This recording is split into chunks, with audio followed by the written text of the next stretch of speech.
তো বস চলে এসেছে নতুন ভিডিও নিয়ে। তো আজকে আমরা কথা বলবো বাংলাদেশের সুপারস্টার সাকিব খানের আপকামিং সিনেমা তুফান। আর এই তুফান সিনেমার ফার্স্ট সং বেরিয়েছে লাগে উড়া ধুরা। তো এই গানটা আমার ব্যাপক লেগেছে, মানে এই গানটা পুরা তুফান তুলে দিয়েছে ভাই, পুরা ঝড় তুলে দিয়েছে। এত সুন্দর মাস আইটেম সং বহুদিন পর শুনলাম। তো বাংলা ইন্ডাস্ট্রিতে, আমাদের কলকাতা বাংলা ইন্ডাস্ট্রিতে কেন এরকম মাস আইটেম সং বানাতে পারে না, তো এই বিষয়টা নিয়ে কথা বলবো।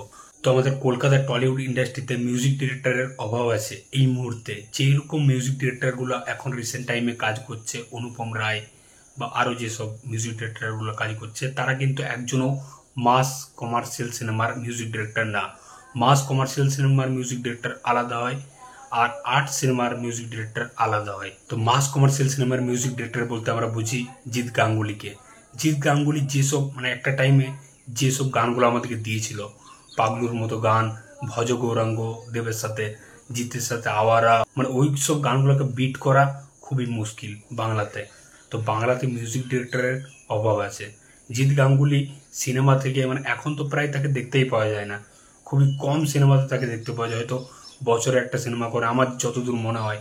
আমি তো প্রায় দেখতেই পাই না যে মিউজিক ডিরেক্টর জিৎ গাঙ্গুলি এই নামটা মানে কোন সিনেমার সাথে অ্যাটাচ আছে। তো এই জিনিসটা খুবই খারাপ লাগে যে বাংলা ইন্ডাস্ট্রির এমন একজন মিউজিক ডিরেক্টর জিৎ গাঙ্গুলি, যে বাংলা ইন্ডাস্ট্রিকে আরেক ধাপ এগিয়ে নিয়ে গেছে। বাংলা ইন্ডাস্ট্রির গানকে তাকে কেউ ইউজই করছে না এখন, মানে তাকে তো আমি কোনো সিনেমায় দেখতেই পাচ্ছি না মিউজিক ডিরেক্টর জিৎ গাঙ্গুলি বলে। মানে এই জিনিসটা মানে মানতে পারছি না ভাই। তো তাকে ইউজ না করার জন্য অনুপম রায় এইসব নানা রকম যে আর্ট সিনেমার মিউজিক ডিরেক্টর, তাদেরকে এখন ইউজ করা হচ্ছে সিনেমাতে। তো তারা সেরকম গান আমাদেরকে প্রোভাইড করতে পারছে না, যে মাস আইটেম সং। তো এইটাই হচ্ছে ফল্ট। আর এই সাকিব খানের তুফান সিনেমাটা একটা মাস অ্যাকশন সিনেমা, তাই এখানে একটা মাস আইটেম সং দরকার। সেটা ডিরেক্টর রায়ান রাফি খুব ভালো করে জানে, তাই সে একটা মাস আইটেম সং রেখেছে। আর এই গানটা কিন্তু আমার ব্যাপক লেগেছে। গানটা প্রীতম হাসান মিউজিক দিয়েছে আর গিয়েছে। প্রীতম হাসান গানটা যেরকমভাবে প্রেজেন্ট করেছে, মানতে হবে ভাই। আর এই গানটাতে যেরকম সেট ডিজাইন, যেরকম কালার, যেরকম গ্যাঞ্জামটা রেখেছে গানটাতে, ভাই মানতে হবে ডিরেক্টর রায়ান রাফি এই সিনেমাটা কিছু একটা করতে নিয়ে আসছে ভাই। এই সিনেমাটা একটা তুফান উঠবে মানে বাংলাদেশের ইন্ডাস্ট্রিতে আর আমাদের ইন্ডিয়াতেও, কারণ এটা জয়েন্ট ভেঞ্চার্সের কাজ। ইন্ডিয়াতে SBF শ্রী ভেঙ্কটেশ ফিল্মস এটা প্রডিউস করছে, আর বাংলাদেশে আলফা আই চরকি।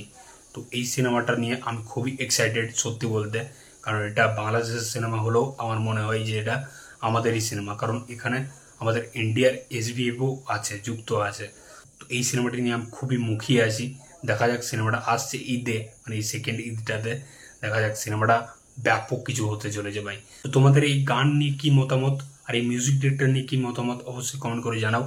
আর আমি কতটা কি ঠিক বললাম বা ভুল বললাম অবশ্যই কমেন্ট করে জানিও, তাহলে খুব ভালো লাগবে। আর এই নতুন চ্যানেলটাকে অবশ্যই সাবস্ক্রাইব করে দিও।